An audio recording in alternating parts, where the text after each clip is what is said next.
Hey, what is up, everybody? This is Stevie Breach coming to you here today. We are about an hour out of the WrestleMania 40 press conference that went down tonight from Las Vegas, and I'm still pretty fired up about it. Triple H has already come out and basically said that his decision has been made. Cody Rhodes won the Royal Rumble, and he decided that he wanted to challenge Roman Reigns. And the match that they are going with is Cody Rhodes versus Roman Reigns at WrestleMania 40, and that will be the main event as of right now. That'll be challenging for the Universal Championship of WWE. Where that leaves The Rock, where that leaves Seth Rollins, we don't quite know.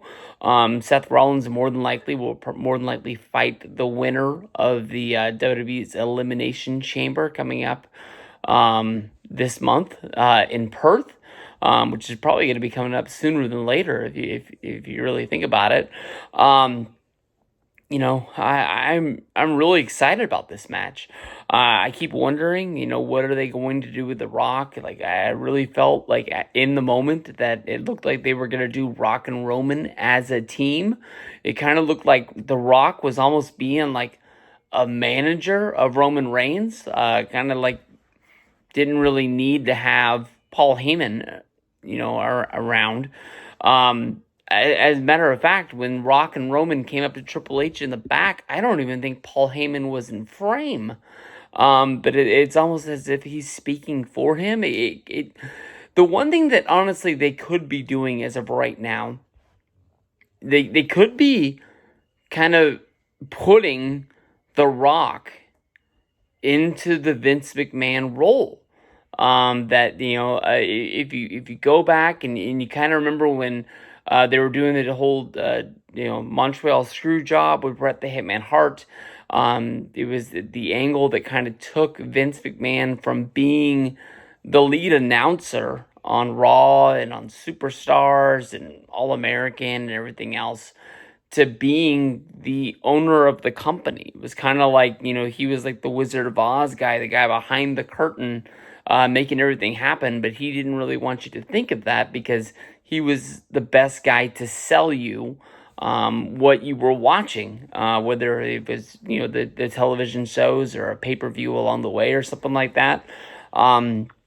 He was the best salesman for his company. He trusted himself more than anything else, kind of like when the territory days, like, the guy who owned the territory, and, a lot of times he had a family member, a son, a son-in-law, much like with the AWA up there, or like the Von Erichs, putting all the sons in the main spots there because they're not going to leave you. They're not going to complain about their payday.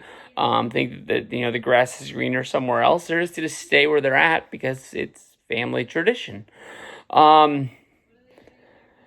Right now, if they really do just straight up one-on-one, a Roman versus Cody Rhodes, the one thing I really fear about is how much Rock will be involved in the match. Is he gonna kind of dun dun dun make himself the heel guy who runs the show, a heel GM. They've done this throughout wrestling.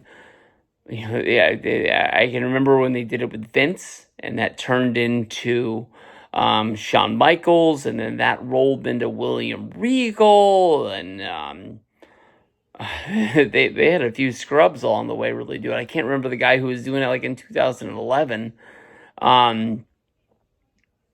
He just I don't even know how he really came down being the GM of the show, but it was almost like maybe they just didn't believe in him wrestling anymore. Damn, I can't remember his name right now, but hopefully somebody else can remember. I remember the last ditch effort to try and do something in WWE. Him and Adam Rose started up a team, and they were called like Meet something like that. I can't remember that either.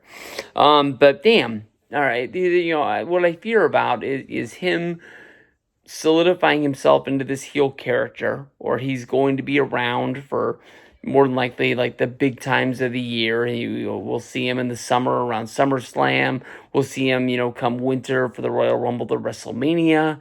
And I guess he would probably show up as much as he could along the way. It's almost like he's really falling into this, being on the board. It's part of his character now.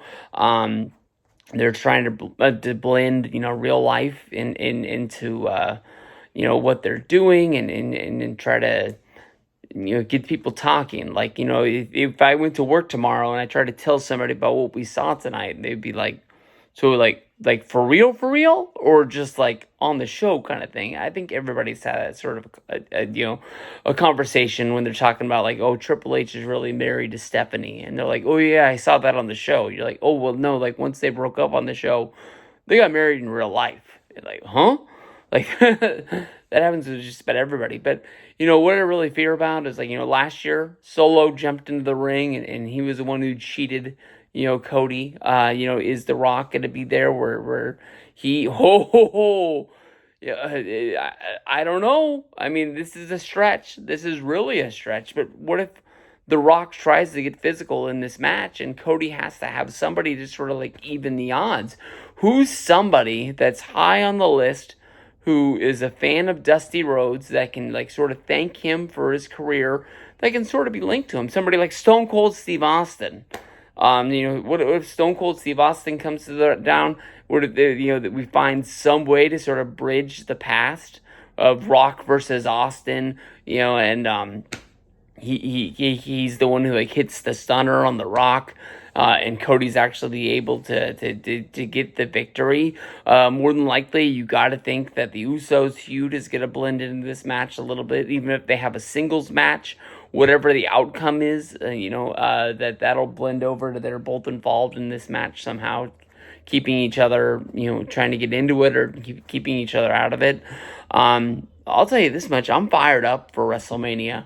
Right now, more than ever. I got more questions than answers, and I mean that's why you tune into Monday Night Raw each and every night. And I'll say the truth, like we got freaking SmackDown tomorrow, but I wish it was Monday. I wish we were watching Raw, because I just really want to know. And at the same time, if this is going to be like the A show storyline that's going down, Rollins is on Raw, so more than likely the people coming out of Elimination Chamber that are going to be qualifying for the Chamber, they're going to come from the Monday Night Raw brand. So if you're on SmackDown, what the fuck are you doing? Like, what are we doing with like stuff like AJ, Randy Orton? What are those guys gonna do? Are they really just gonna fight over the Intercontinental Championship? I remember the first year then when Randy Orton was involved in a feud that was for the WWE belt, and he fought for the United States Championship. I thought that was the biggest step down in his career. That I thought that he should have just been in a singles match just against anybody else, and it probably would have looked bigger than him trying to fight for one of those mid-card titles that Randy Orton as a character, he wouldn't have cared about that belt. That didn't really make any sense at all. So let's see where we go. We got a lot of twists, we got a lot of turns, but as of right now, Cody versus Rock. I apologize. Cody versus Rock. No, I screwed it up again. Let's go. Let's try take 3. Cody versus Roman. Let's go for all the marbles. Let's see Cody put the career on the line. This is gonna be good.